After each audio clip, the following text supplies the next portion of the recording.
শ্যাম বিলের ডাক। আমি তন্ময়। শহর থেকে ছবি আঁকার খোঁজে এসেছি কালিকাপুর গ্রামে। এখানে প্রকৃতি অপূর্ব।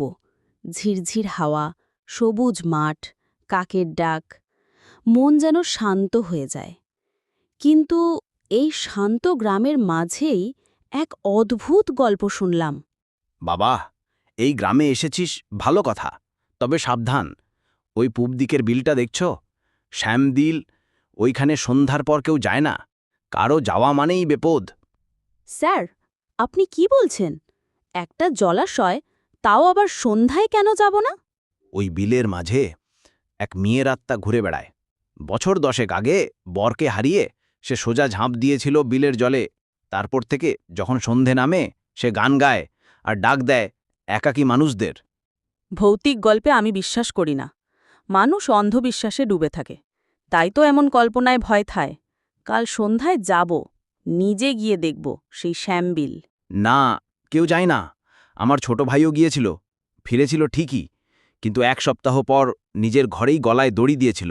ও ওই আত্মা কারো মনেও ঢোকে পড়ে। আমি গিয়েছিলাম। সন্ধে নামছে, আকাশে লাল রং, বাতাস থেমে গেছে।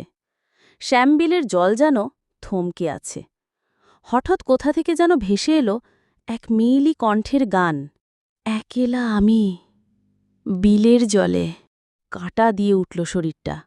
তুমিও একা? এসো, আমিও একা এই বিলে। আমি তাকিয়ে দেখি সাদা শাড়ি পরা এক মেয়ে দাঁড়িয়ে আছে জলের মাঝে। ভেজা চুল, পিঠ ছুঁয়েছে। মুখটা পরিষ্কার দেখতে পাচ্ছি না। আমি বললাম, কে আপনি? সে মুখ ঘুরিয়ে তাকালো, আর আমি দেখে হতবাক। তুমিও একা? তুমিও ত্যাগ গাও? আমিও তো হারিয়েছি তাকে।